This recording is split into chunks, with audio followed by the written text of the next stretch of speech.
এই ভিডিওটা শুনেন। মাননীয় প্রধানমন্ত্রীকে বলি, আপনি একটা কথা শুনেন, শুনলে আপনি নিজেই অবাক হয়ে যাবেন।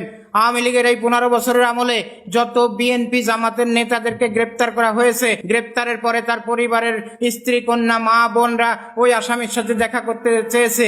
দেখা করতে যাওয়ার পরে তাদেরকে বিভিন্ন কৌশলে বসায় রাখে, রাতের অন্ধকারে তাদেরকে এক রুমে নিয়ে আসামিকে দেখাবে এই কথা বলে পুলিশের বিভিন্ন সদস্য এবং কিছু ওই সবসময় সব দলের সরকারে থাকে থানার দালাল কাম পুলিশ সোর্স বা বিভিন্ন বাহিনীর সোর্স হিসেবে কাজ করে, তারা মিলে ওই আসামি দেখানোর কথা বলে এই মা বোনগুলোকে দর্শন করছে। তারা নীরবে সবকিছু সহ্য করছে। এরকম হাজার হাজার না লক্ষ লক্ষ ঘটনা ঘটেছে গত 15 বছর। সেতে জামাতের আসামিদের আত্মীয় স্বজন মা বোনকে তো সবচেয়ে বেশি ধর্ষিত হয়েছে, পাশাপাশি বিএনপির মা বোনরাও এরকম ধর্ষিত হয়েছে। আজ পর্যন্ত তারা মুখ খোলে না। আপনি অবাক হয়ে যাবেন, এইভাবে নির্যাতিত হয়েছে সব পক্ষই। তার বড় প্রমাণ এই 5ই আগস্টের পরে অতিরিক্ত পুলিশ সুপার আলেপ উদ্দিন যে গ্রেপ্তার হয়েছিলেন, র্যাবের একটা ইউনিটের উপ অধিনায়ক ছিলেন আলেপ উদ্দিন, এই দোষে দুষ্ট হয়ে তার চাকরি গেছে, এখনো সে জেলখানায় আছে, তার বিচার চলতেছে। তার অপরাধ কি? সে হলো ওইভাবে আসামি ধরতো, বিএনপি জামাতের বিরোধী দলের বড় বড় আসামি ধরে সেই আসামিকে দেখানোর কথা বলে তার যখন স্ত্রী, কন্যারা, মা বোনরা আসতো দেখা করতে, তাদেরকে কৌশলে ফাঁদে ফেলে এই আলেপ উদ্দিন আরো কিছু পুলিশ অফিসার তাদেরকে ধর্ষণ করতো।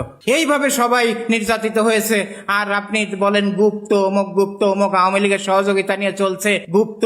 আর আপনার বিএনপির আমি এখন এই জায়গায় বসে 20,000 নেতার নাম বলতে পারবো যারা আওয়ামী লীগের সহযোগিতা নিয়ে চলছে। তারা কন্ট্রাক্টারি কাজ নেছে, ব্যাংক লোন নেছে, তারা আওয়ামী লীগের কাছ থেকে অনেক সুযোগ সুবিধা নিয়ে ওই বিএনপির কথা বলে রাজনীতি করছে। বিএনপির হাইকমান্ড এবং জামাতে ইসলামের হাইকমান্ড সবাই বসে আপনারা একেবারে আঞ্চলিক পর্যায়ে, তৃণমূল পর্যায়ে ঘোষণা দিয়ে দেন, চিঠি ইস্যু করে বলে দেন যে এই গুপ্ত শব্দ আর ব্যবহৃত হবে না, আর এই নিয়ে রাজপথে মারামারি করা চলবে না, মারামারি করা যাবে না। প্রত্যেকটা দলের ওই অঙ্গ সংগঠন যেগুলো আছে, যেমন বিএনপির ছাত্র দল, যুব দল, স্বেচ্ছাসেবক দল, আরো যেসব সংগঠন আছে, তারপরে জামাতে ইসলামের যেসব এই ছাত্র শিবির বিভিন্ন সংগঠন আছে, প্রত্যেকটা উপজেলা, ইউনিয়নের জেলায় জেলায়, প্রত্যেকটা বিভাগীয় সাংগঠনিক এলাকায় আপনারা বলে দেন, তাদেরকে চিঠি ইস্যু করে যে এই গুপ্ত শব্দ নিয়ে আর যেন দেশে কোনো অন্যায় অকারেন্স না হয়, সবাই মিলেমিশে